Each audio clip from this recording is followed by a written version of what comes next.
Bon, si on doit comparer l'année dernière et cette année, l'année dernière c'était la 11e édition, et cette année c'est la 12e. La 11e s'est tenue au Rwanda. Et ce qui a beaucoup changé, c'est d'abord le nombre de participants. En 12 éditions, nous avons connu cette fois-ci un record dans le nombre de participants. Aujourd'hui, nous avons été une quarantaine de nations représentées ici. Donc, plus de 30 chefs d'état-major ont fait le déplacement directement. Et il y a eu plus de 215 participants étrangers qui sont venus s'adjoindre aux participants sénégalais. Donc, ça a été très très important en matière de participation. Mais aussi, on avait eu des points qui n'avaient pas trouvé des solutions pendant la 11e session, pour lesquels on a trouvé des pistes de solutions pour cette fois-ci. On a eu à faire des avancées. Donc, voilà 2 points sur lesquels nous avons particulièrement avancé. Bonjour général.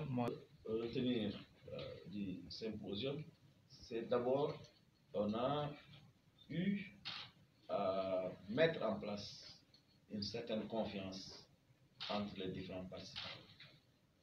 Aujourd'hui, ceux qui étaient là, ils ont pu nouer des amitiés, des relations directes entre participants. De ce symposium aussi, des gens ont eu à faire des accords bilatéraux ou multilatéraux, dépendant. En tout cas, des gens ont trouvé des possibilités d'améliorer leurs relations directes d'une armée de l'air à une autre.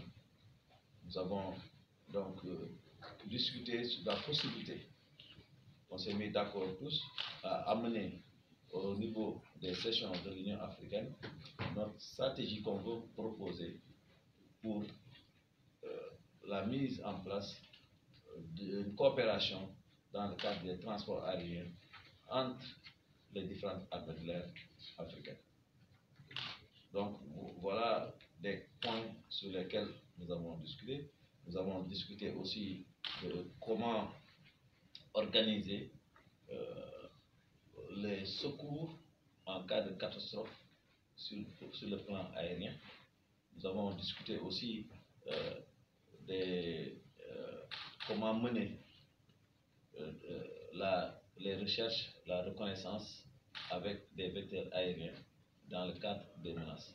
Nous avons discuté aussi des menaces transfrontalières qui guettent l'ensemble de l'Afrique.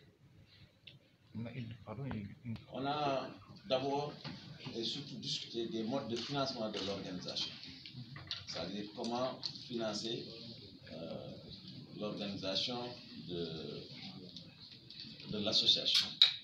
Aujourd'hui, la plupart des fonds viennent de la coopération américaine. Donc, il faudrait que les pays africains contribuent davantage.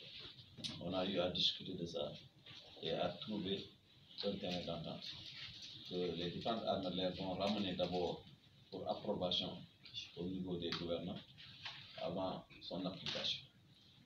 Maintenant, pour aussi les opérations que nous avons menées ensemble, il y a des pistes qui ont été établies, notamment le point le plus important, comme j'ai dit, c'est le transport stratégique entre États africains.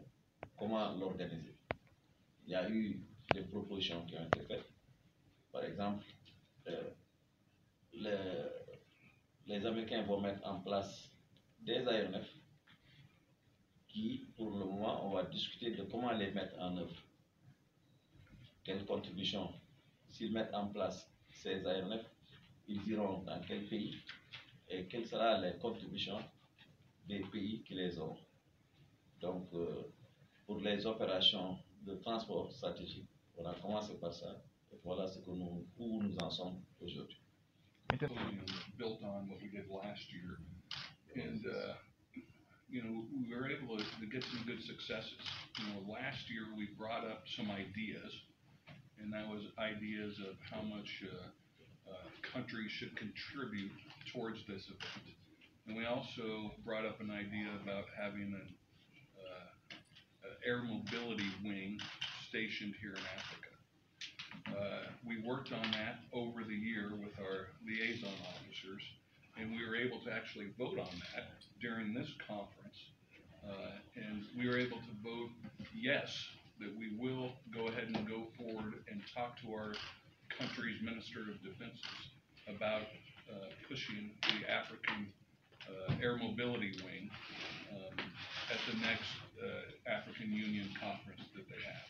And we also were able to vote and agree upon the amount of contributions that nations in Africa would contribute towards this event. So it was a very, very powerful event, and we moved the ball forward.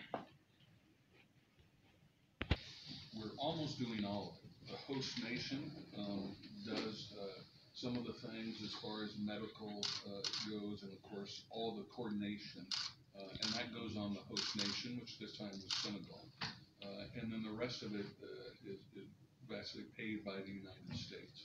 But as we go forward, because of the vote that we just had, some of those expenses will go out to some of the African nations, but still a large part of it will be funded by the United States. Nous sommes réunis exactement ici. Donc, ce que nous avons fait, bon, le lundi après-midi, on a fait un pot, on pourrait dire, de bienvenue qui a permis aux gens de se saluer, de se connaître un petit peu avant d'entamer nos travaux le lendemain. Les travaux se sont déroulés en fait en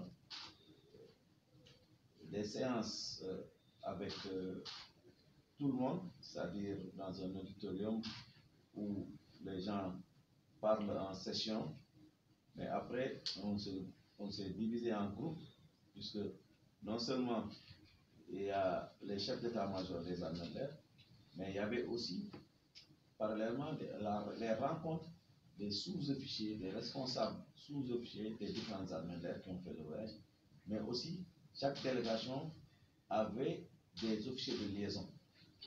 Donc il y avait 3 composantes, une session globale où tout le monde était réuni et des sessions parallèles qui concernaient soit les officiers de liaison, soit les sous-officiers ou bien les chefs d'état-major des armées de l'air. Et ça, c'était en plénière. Mais il y avait des groupes de travail aussi, des ateliers qui se faisaient sur des thèmes particuliers. Ensuite, il y a eu une journée culturelle. Cette journée culturelle a permis aux délégations de visiter 2 musées. Le musée des opérations extérieures des armées et le musée des civilisations africaines. Donc, en plus de cela, il y a eu une soirée culturelle avec la participation du ballet national et de groupes musicaux sénégalais qui ont permis à l'ensemble des participants comment dire encore, d'avoir ensemble des moments de partage en dehors des salles de classe. Ils vont aller aussi à Gorée et visiter aussi le monument de la Renaissance. En plus d'un tour qu'ils feront à travers la ville de Dakar. Certains aussi ont eu la chance d'aller visiter l'école de l'armée de l'air qui est à Thiès. Malheureusement, notre rencontre a coïncidé avec le déplacement du gouvernement dans la région de Sédhiou, ce qui n'a pas permis aux autorités civiles, comme d'accoutumée, de participer à ces rencontres. Mais le chef d'état-major général qui a présidé la cérémonie d'ouverture, sans nul doute, en rendra compte fidèlement aux autorités civiles. The question was, what is the plan for the U.S. in training the Senegalese Air Force. There's several plans, you know, and General Sarr and I have talked about this, and General Watt and I were able to talk about it this week as well. They have some needs to get some instruction when it comes to intelligence, surveillance, and reconnaissance. So we have a team of air advisors that will come out for 2 to 3 weeks and train their folks up when it comes to those kind of things. We also have some professional education that we can do at Ramstein if they want to send some folks to Ramstein, and we can do some professional military education there. Or if they request, we can also take a smaller team and bring them here to Senegal and train them right here in Senegal. But really anything that Senegalese Air Force needs, I think General Sarr and I have a really good relationship, and he, if he needs something, he'll, beyond what we discussed already, he'll just give me a call, and we're going to do our best to make sure that they get it.